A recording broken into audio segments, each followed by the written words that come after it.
Eu quero ser um instrumento vivo, meu Senhor.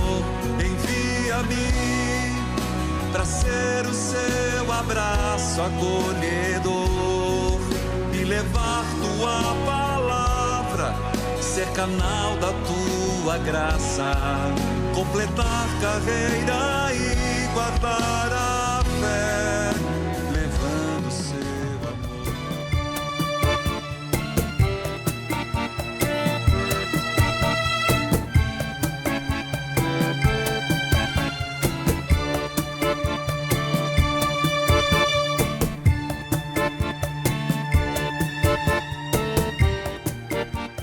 Olá pessoal, você que está me acompanhando, o Padre em Missão, você vai a partir de hoje acompanhar 360 graus. E eu estou onde? Estou em Pádua, estou no norte da Itália, começando santuários italianos e milagres eucarísticos. Na verdade, estou aqui na Praça del Santo, que é conhecido a Basílica de Santo Antônio, mais conhecido em toda a Itália como Il Santo. Atrás você tem os oratórios da Basílica. Do outro lado você está vendo uma obra de Donatelli, que é uma obra-prima. E você vai vendo toda essa fachada. E como eu digo, do lado você tem, como todos os santuários, você tem as suas lojinhas com os que vêm celebrar aqui, fazer os seus milagres, oferecer uma gratidão a Santo Antônio pelos seus milagres. Então, velas, imagens, estátuas, rosários. E aqui nós estamos entrando na igreja, propriamente dito, que é a Basílica de Santo Antônio, mais conhecida como Il Santo. E aqui se dará a primeira celebração eucarística com o grupo de peregrinos desse santuário italiano e também desse milagres eucarísticos.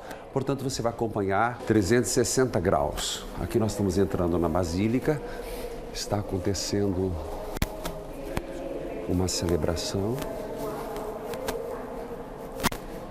Linda essa Basílica, é fenomenal. Estou falando baixo porque está acontecendo uma missa dos padres polacos. E aqui você tem toda a Basílica. É algo impressionante, a obra de arte. Aqui você encontra as relíquias de Santo Antônio, propriamente a mandíbula, a língua intacta de Santo Antônio, e encontram também a laringe. E aqui mais uma vez retornamos à praça, saindo mais uma vez da Il Santo, a Basílica. Mais uma visão de toda Pádua. Do lado tem muitas igrejas, o que é comum, lembrando que Pádua é a capital mais antiga do norte da Itália. É a mais antiga do norte da Itália, que teve uma grande influência perto de Veneza.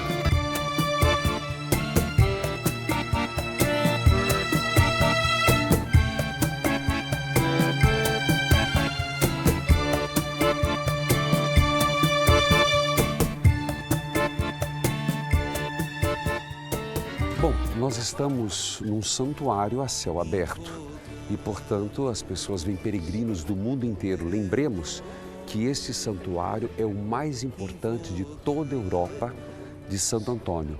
E os peregrinos vêm para cumprir suas promessas. Então, como é comum no Brasil, aqui também os seus rosários, as velas de Santo Antônio, as lembranças de Santo Antônio, coisas que serão levadas votivas para pagar as suas promessas, como as velas aqui, só para vocês, são 30 euros.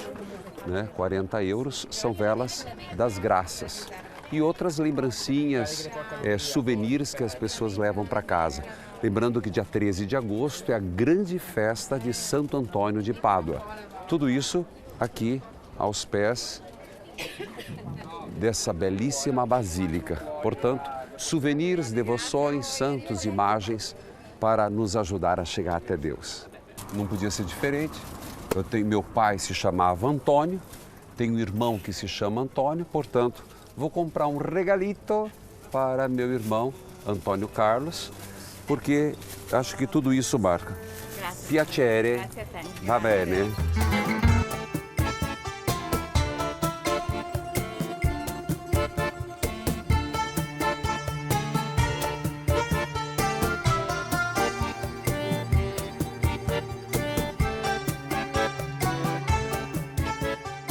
Querido povo de Deus, nós estamos aqui na Basílica de Santo Antônio de Pádua.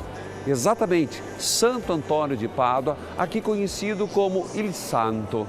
Aqui nesse lugar onde tem as relíquias de Santo Antônio. São muitas relíquias, mas se destaca a língua intacta de Santo Antônio, a mandíbula, a faringe. Mas nós vamos começar com a Santa Missa. Claro, a Eucaristia, que é o ponto de chegada e partida de toda a vida cristã.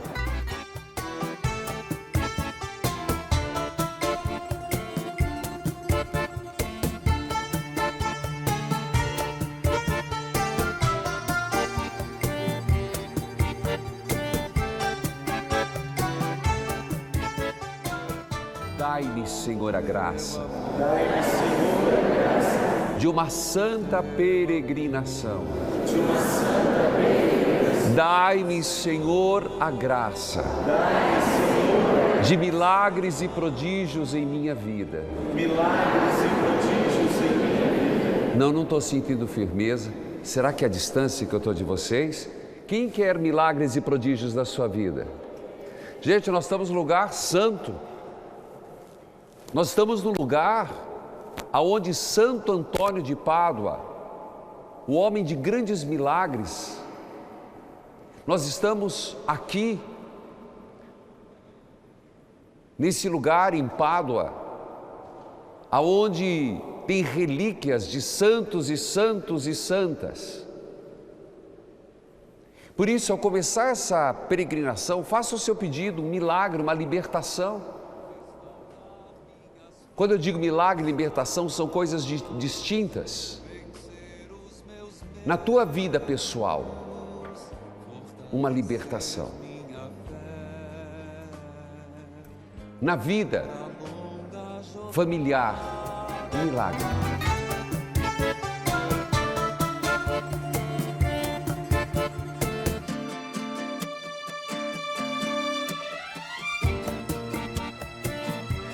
Nós estamos na casa de Santo Antônio, um homem profundamente apaixonado por Jesus, pela Eucaristia. Nasceu em Lisboa, mas veja o percurso desse homem. Lá em Portugal, recebe a notícia de alguns franciscanos degolados no Marrocos. Teve uma vida inquietada e disse: não, já estou numa ordem, mas eu quero mudar de vida. Vou seguir um tal de Francisco. Contemporâneos. Morreram mais ou menos 5 anos depois um do outro. Antônio vai para Marrocos, pega uma embarcação, naufraga aqui na Sicília e fica na Itália. Vai até Assis, onde nós iremos, e vem para Pádua. Você veja a mudança de vida de um homem. E a partir daqui, se dedica aos pobres, aos miseráveis. Era conhecidíssimo por dar bons conselhos aos casais. Um homem que sabia partilhar o que não tinha, que fazia a riqueza com a sua pobreza. Um homem que, Santo Antônio de Pádua, desta cidade, quando você escutar aquele Santo Antônio casamenteiro, é aqui. Tem a língua intacta de Santo Antônio, a laringe de Santo Antônio, a mandíbula de Santo Antônio. Olha que impressionante. Claro, tem outros relicários, outras peças do corpo, outras partes do corpo. Mas você sabe que o que ficou intacto em Santo Antônio? A parte do que ele falava.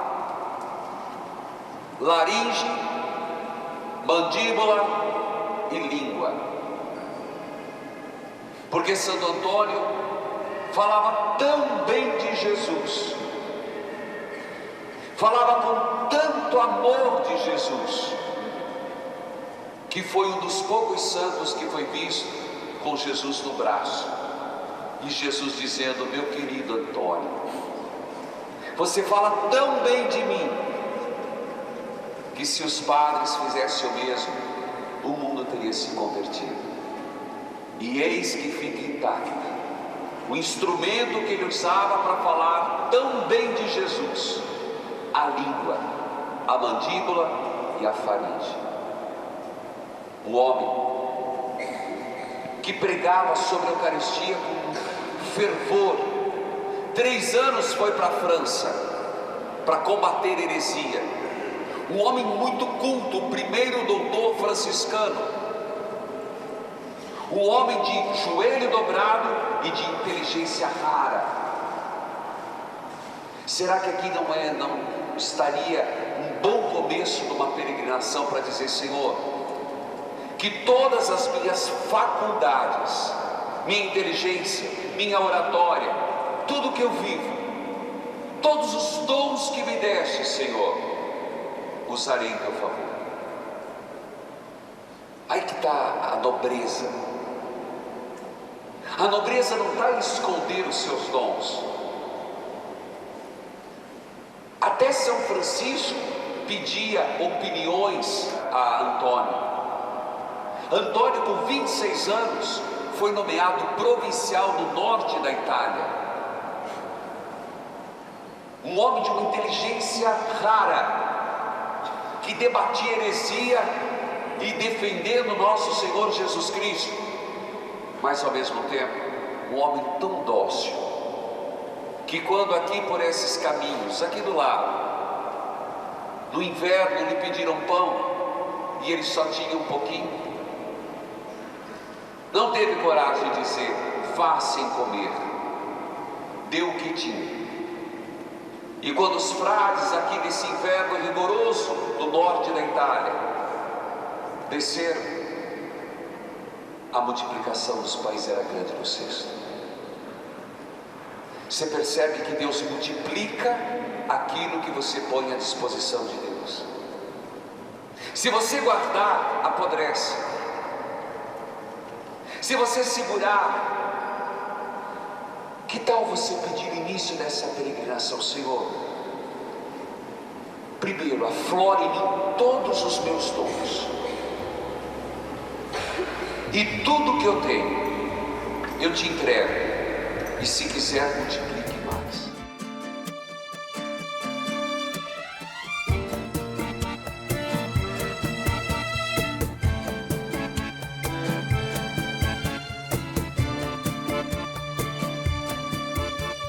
Nessa viagem dos santos italianos e do milagre eucarístico, nós possamos, no mínimo, diminuir nossos vícios, dar menos força aos nossos defeitos e, sem dúvida, ter uma frase orante: santificai-me, Senhor, pela vida dos santos, e dai-me um coração adorador à Eucaristia, que veremos, fato inexplicável até hoje, em Orvieto e em Lanciano. Que todos nós sejamos abençoados nesses dias que passaremos por essas terras. Amém.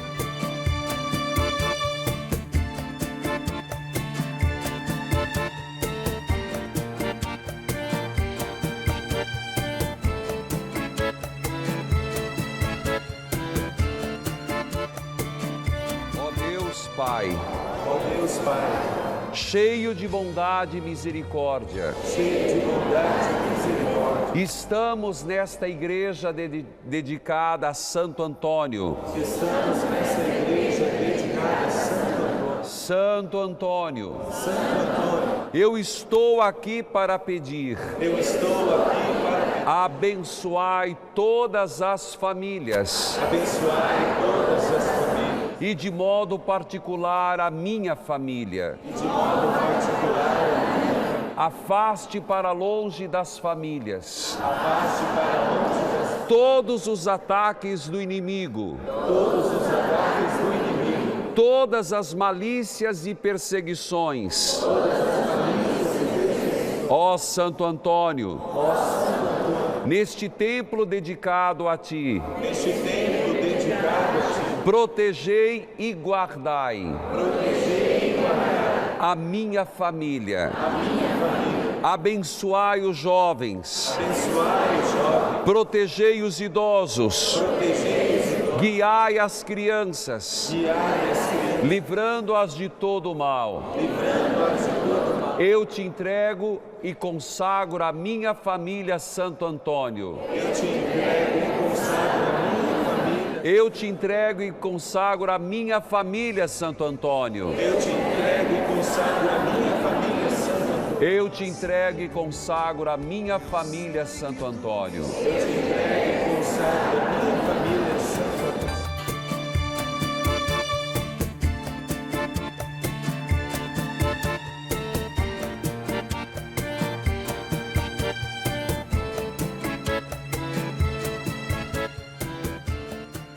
Bom, terminamos a missa, estamos indo agora devido ao descanso, né? Mas não posso deixar de registrar, depois desse momento forte aqui que você viu, das peregrinações, ó, tá lá, ó, a Basílica. Deixa eu chamar a atenção que, olha, você vê, como eu dizia, são vários estilos, do gótico ao românico e ao bizantino, que é a cúpula cebola, como é chamado, não adianta. Mas eu queria apresentar aqui Márcio Kleina, da Libermundo, e essa viagem nós estamos fazendo com eles, que está sendo muito bom. Obrigado, Márcio. Está contente aí com o grupo? Muito contente, ainda mais com a sua participação junto aqui nessa Basílica Papal de Santo Antônio de Pádua. Sempre juntos. Peregrinar é preciso. Aí, gente. E quem vai nos dar uma explicação agora, nós conhecemos uma pessoa que conhece muito bem sobre aqui, é Alberto. Por favor, Alberto, é o nosso guia. E é um prazer. Nós estamos pela TV Evangelizar é Preciso. E ele estava nos dando várias aulas e nós estamos indo agora para uma praça, não é? Exato, estamos indo para a grande praça chamada Prato della Valle. Prato della Valle é uma praça significativa para a Europa, não é? Importante porque é uma das maiores da Itália e também da Europa, e porque é um exemplo de como muitas praças italianas que no mundo antigo tinham a função de mercado ou pelas reuniões militares das legiões romanas, foram transformadas depois em outras épocas em mercados, e nos séculos mais recentes, essa no século XVIII, numa grande praça monumental, conforme a moda da época. Então é muito interessante como espaço monumental e para acolher as muitas pessoas que visitavam os lugares históricos de Pádua e as duas grandes basílicas, o Santo aqui, Santo Antônio, e na mesma praça, Prato della Valle, a grande igreja de Santa Justina, a outra padroeira de Pádua, e a igreja contém importantes relíquias.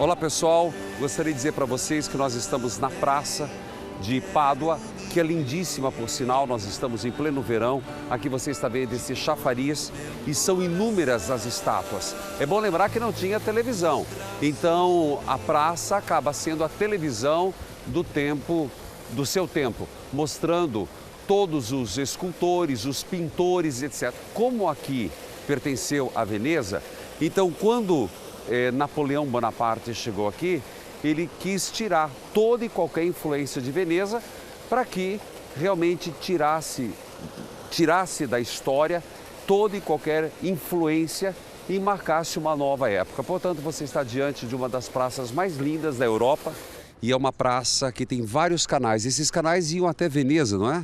Exato, inicialmente a cidade tinha um sistema de canalização que juntava as duas cidades e outra do Vêneto, né? Sempre foi assim.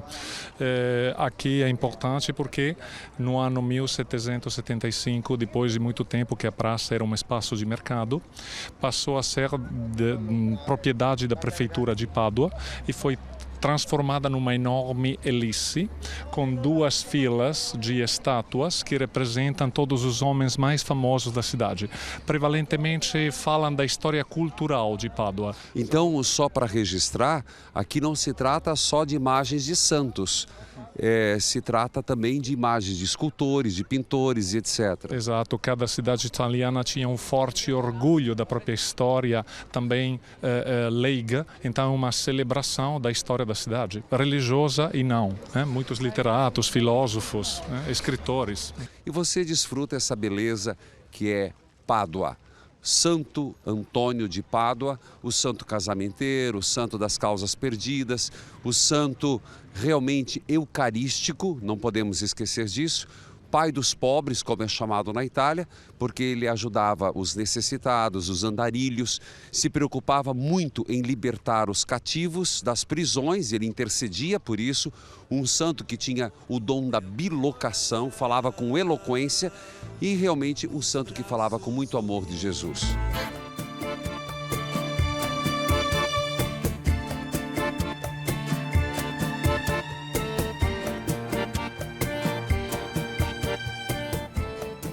Olá pessoal, nós estamos Padre Missão e hoje Santos Italianos e Milagres Eucarísticos. Estamos no Mar Adriático, estamos, na verdade, nós não pegamos um vaporeto para podermos chegar antes e gravar Padre Missão. Você pensa que não dá trabalho?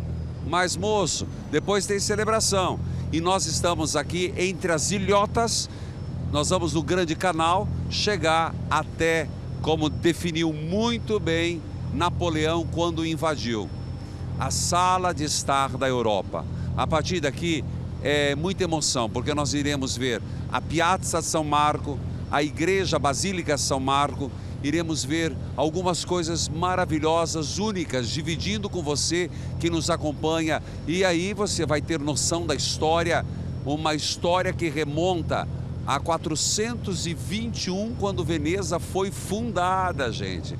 Aqui, só para você ter uma noção, eram povoados que se escondiam de várias invasões, de alemães, de lombardos e na verdade, invasões e as pessoas fugiam para cá. Inclusive fugitivos de Pádua, do próprio Império Romano, vieram para cá e começaram a fundar essa comunidade. Você vai ver que coisa linda.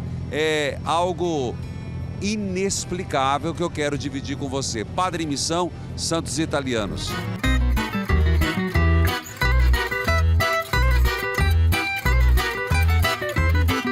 Aqui é impressionante porque vocês estão vendo aqueles marcos lá, quando, na verdade, Veneza se defendia pelas águas. Se você souber, quando estavam em guerra, eles tiravam todos os marcos. Então aqui é muito feito de buracos, de areia, e todos os navios encalhavam. Portanto, em tempo de guerra, eles tiravam os marcos e deixavam os barcos encalharem. Então, todo navio que vinha para guerrear, praticamente não chegava em Veneza. Quando estavam em paz, eles marcavam com esses sinais e com as iluminações, facilitando as pessoas a chegarem. Os venezianos sabiam se defender e era usado o termo: o mar é nossa grande muralha, uma expressão dos venezianos.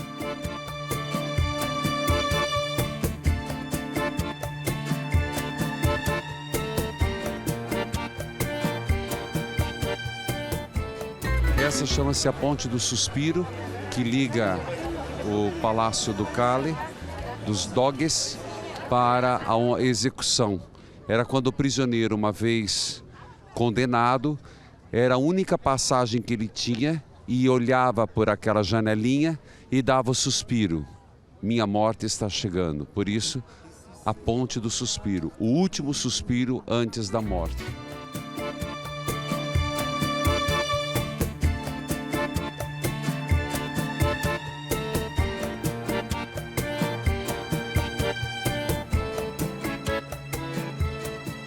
Gostaria de chamar a atenção para alguns aspectos. Nós estamos numa das praças que Napoleão Bonaparte, quando tomou, chamava de a sala de estar da Europa.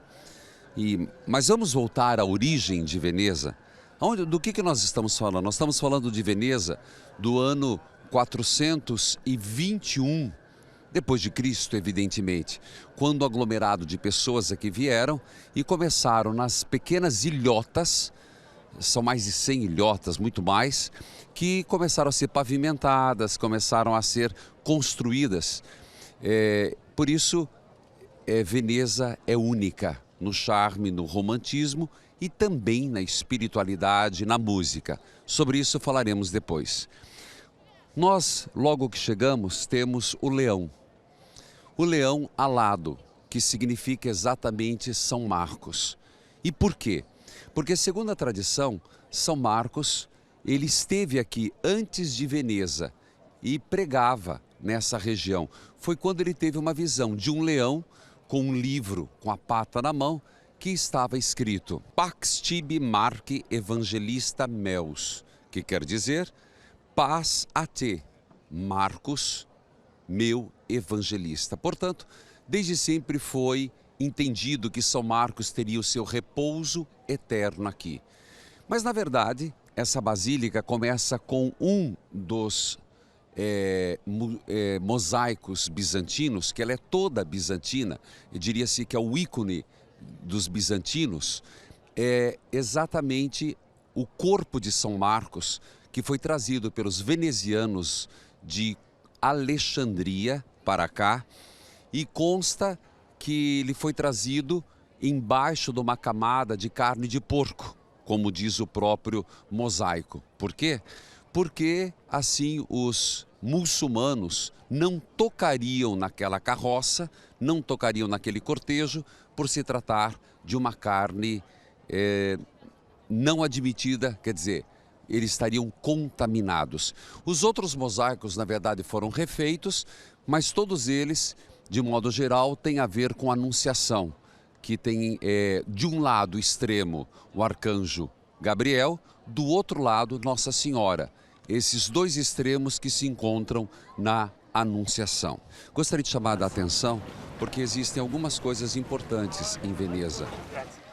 Daqui saíram pelo menos 2 papas e os cito. Luciani, que foi São João Paulo I, que durou 23 dias no pontificado, mas não esqueçamos do já santo São João 23, que também era o patriarca de Veneza, que foi elevado a Papa, que foi aquele que abriu o Concílio Vaticano II, que fez um grande bem para a Igreja. Portanto, principalmente São João 23, que foi um dos papas mais recentes, que fizeram um grande bem para a Igreja. Aqui é a sede do Patriarcado. Em 828, os venezianos, na verdade, eles roubaram os restos mortais. Por quê? Porque, segundo os coptas, e é a verdade, em 68, Marcos, o evangelista, que não é dos apóstolos, mas ele faz parte dos 72, e aqui não quero entrar naquela discussão se é João Marcos ou não. Marcos, o evangelista, ele morreu em Alexandria, ele é tido como o primeiro bispo, patriarca da Alexandria. Portanto, como lá Constantinopla foi tomada pelos muçulmanos, os venezianos trouxeram o corpo que jaz aqui na cripta, num grande sarcófago de São Marcos. Gostaria de citar uma passagem de Nietzsche sobre a música. Ele dizia: se tivesse uma palavra para substituir a música, pensaria em Veneza. Lembrando que, do ponto de vista da música, aqui tivemos, e quero contar uma particularidade muito grande, o grande compositor Vivaldi. Vivaldi, que foi o compositor das 4 estações. E lembremos que Vivaldi, muita gente se estranha, mas ele era padre. Há uma controvérsia se ele foi expulso. Na verdade, ele estava muito à frente do seu tempo. E ele conseguiu uma licença para não celebrar missa, porque ele se achava não merecedor, e se dedicar ao ensino do coro de crianças, que fez um grande bem para toda a humanidade. Lembremos que Vivaldi era um homem piedoso, devoto.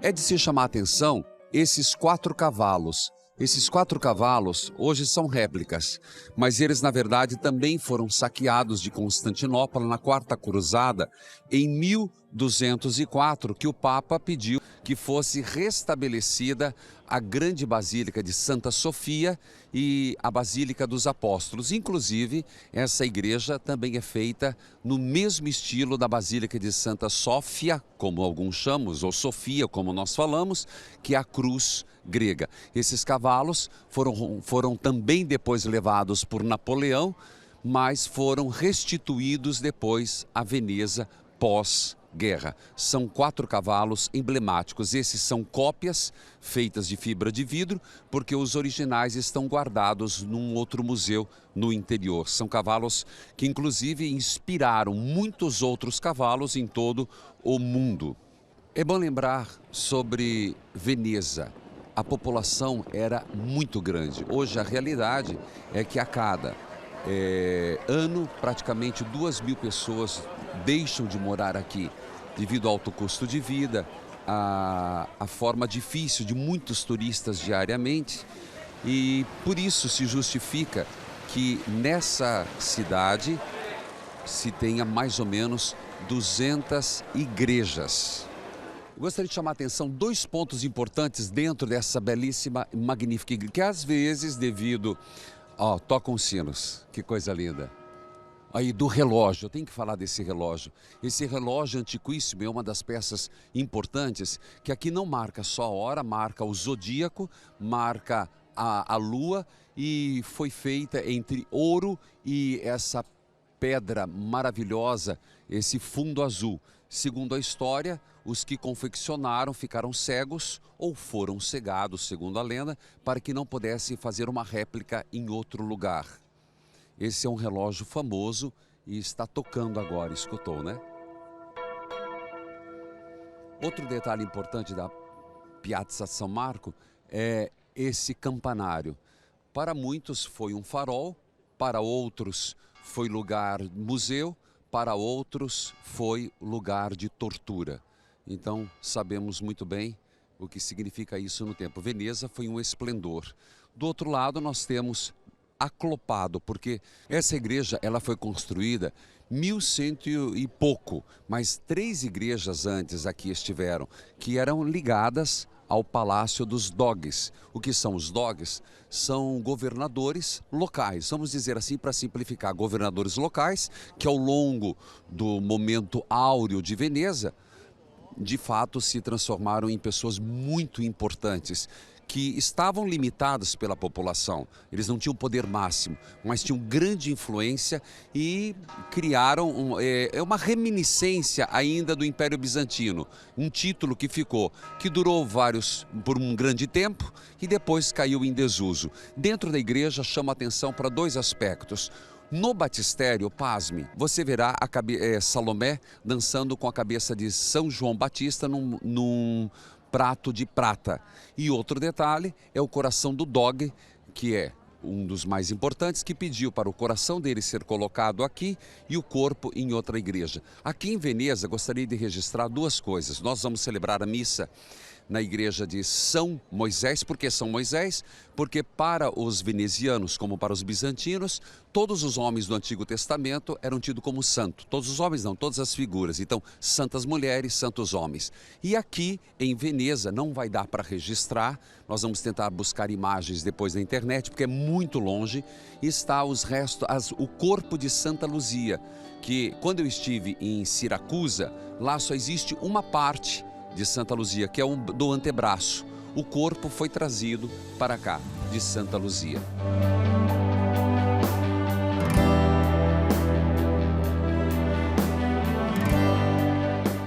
Eu gostaria de contar, nós estamos na grande praça de Veneza e é algo lindo. Nesses lugares existem fotos antigas que aconteciam duas coisas. Entre o sagrado e o profano, Veneza é algo impressionante. Do ponto de vista do sagrado, esses arcos, grandes procissões aconteciam. Lembremos que Veneza vivia uma das piores pestes, razão pelo qual foi feita Nossa Senhora da Saúde, uma igreja que daqui a pouco vocês verão, que ela fica exatamente de frente da porta de entrada de Veneza. Então eu falava das procissões, lembrando que aqui é sede de um patriarcado. Nós estamos aqui com São Marcos. Mas lembremos que Veneza sempre foi culturalmente, sempre foi do ponto de vista musical, além do seu tempo. Então aqui que exatamente começaram as máscaras e as festas de carnaval. O carnaval de Veneza foi o que inspirou o carnaval no mundo inteiro. E a grande sociedade colocava máscaras, as cortesãs se misturavam com os nobres e os nobres com as cortesãs e faziam, portanto, o grande carnaval de Veneza que acontecia nessa praça. Então, aqui lugar sagrado e profano se misturam nessa praça. Ah, se esses corredores e esses hoje cafés bonitos contassem o que essas pedras viram em termos de história. Capitães, nobres, reis, religiosos, coisas santas e profanas que a história guardou aqui nessa praça.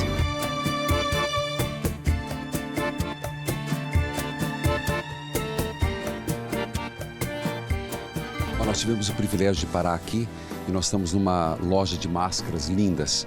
Aqui são peças de Murano, você sabe, né? Cristal de Murano são coisas maravilhosas. E nós estamos com as máscaras de carnaval.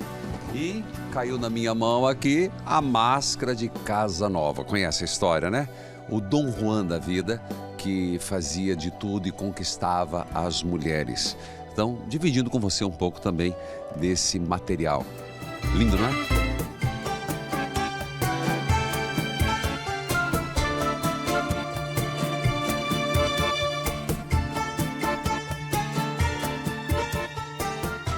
Nós sabemos que os evangelistas, João, Mateus, Marcos, Lucas. João e Mateus são apóstolos. Lucas e Marcos não são apóstolos.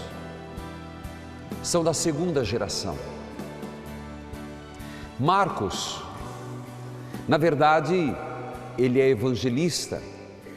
Alguns o confundem com João Marcos, que é um outro. São distintos, mas eu não vou entrar nessa questão. Vou falar de Marcos, o evangelista. Marcos, o evangelista, ele foi amigo de Paulo. E as primeiras viagens missionárias ele fez com São Paulo e Barnabé. Porém, está escrito em Atos dos Apóstolos, tiveram alguns problemas, brigas, meu filho, até perto do lado de Jesus. Lembra que os apóstolos, entre eles, quem seria o maior? Jesus escutou e fez que não escutou. Em público não chamou atenção. Chegou em casa e passou um pito. O que você estava conversando? Senhor, a discussão era quem era o maior. Entre vocês não deve ser assim. No mundo isso é possível, mas entre vocês não. Conflitos, meus filhos, só acabará no céu. Até no purgatório tem conflito, e no inferno uma briga constante. Marcos deixa Paulo não conversa mais com Barnabé, e nunca mais, viu? E Marcos vai servir Pedro. Tanto que Marcos se torna o secretário que cuida de Pedro no cárcere. Por isso, há quem diga que Marcos escreve o Evangelho baseado naquilo que Pedro conversa. O que Pedro contou, ele não escreveu. Não existe o Evangelho de São Pedro, existe a carta de São Pedro. Então, Marcos é aquele que transcreve a experiência de Pedro.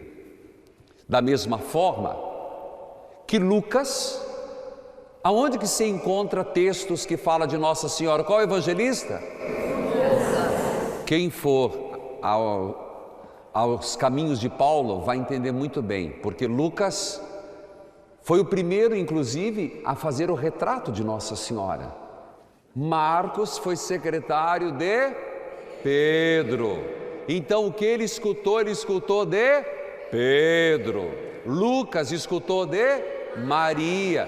Tanto é que nenhum outro conta como é que foi o nascimento. Nenhum outro conta a anunciação. Só Lucas é que escreve. Por quê? Porque ele escutou da fonte. A minha mensagem de hoje é que cada um pudesse se perguntar: Marcos foi o homem que escreveu e falou de nosso Senhor. Qual a importância você dá à palavra de Deus?